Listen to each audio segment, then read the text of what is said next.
믿음의 성장을 꿈꾸는 그리스도인. 미국의 500대 기업의 평균 수명은 15년 정도라고 합니다. 현재 누구나 알만한 대기업들도 15년 뒤에는 역사의 뒤안길로 사라질 확률이 매우 높다는 뜻입니다. 그런데 덴마크의 펌프 전문 기업인 그런포스는 63년 동안 매년 성장을 거듭하고 있는 이례적인 기업입니다. 63년 동안 경제적인 위기가 수도 없이 찾아왔지만 단 한 번의 예외도 없이 매년 더 나은 매출과 영업이익을 기록했습니다. 주민 7천여 명의 작은 소도시의 허름한 농가에서 시작한 그런포스는 이제 매년 4조에 가까운 매출을 올리는 세계적인 기업이 됐습니다. 이런 성장을 가능하게 한 그런포스의 비결은 두 가지입니다. 첫째, 돈이 아닌 비전으로 직원들을 이끄는 것. 둘째, 현실에 안주하지 않고 1%라도 더 나은 성장을 목표로 삼는 것. 아무리 어렵고 힘든 상황이더라도 노력하고 기도하는 사람에게는 하나님의 길이 보입니다. 어렵다고 주저앉아 있으면 결국은 쓰러져 다시 일어설 힘마저 잃게 됩니다.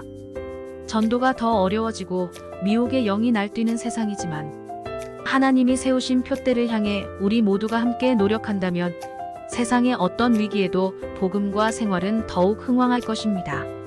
내가 받은 구원, 내가 누리는 은혜에 안주하지 말고 주님의 말씀을 따라 복음을 전하고 제자 삼는 참된 제자가 되십시오. 지금의 자리에 멈추어 서지 않고 주님 안에서 날마다 믿음이 성장하며 더 큰 믿음으로 충성하는 그리스도인의 삶에 대해 생각해 보겠습니다. 오늘의 말씀 마태복음 25장 21절 찬송가 324장 341장. 그 주인이 이르되 잘하였도다 착하고 충성된 종아 내가 적은 일에 충성하였음에 내가 많은 것을 내게 맡기리니 내 주인의 즐거움에 참여할지어다 하고 만약 누군가가 지금까지의 모습 그대로 살아가기만 바란다면 그는 이제 더는 성장하지 않을 것입니다. 현실에 안주하며 성장하기 위해 노력하지 않는 사람은 어쩌면 그 자리에 머물러 있는 것이 아니라 세상의 변화에 따라가지 못하고 퇴보하는 것일 수도 있습니다. 그리스도인은 언제나 성장하는 사람이어야 합니다. 하나님을 향한 믿음이 성장해야 합니다. 하지만 어떤 그리스도인은 성장하기는커녕 오히려 믿음이 퇴보하기도 합니다.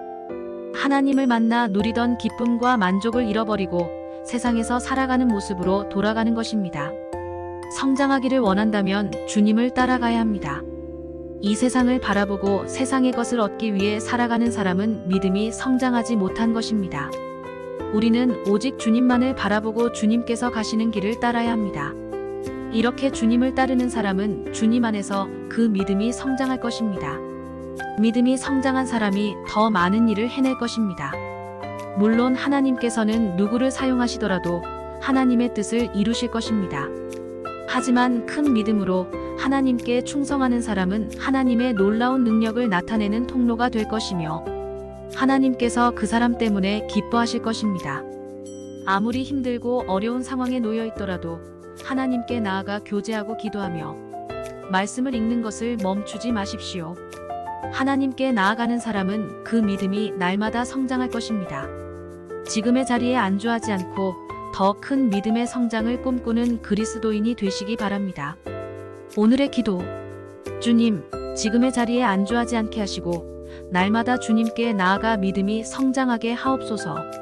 더 큰 믿음으로 주님께 충성하며 주님의 큰 일을 나타내는 통로가 되게 하옵소서. 예수님의 이름으로 기도합니다. 아멘.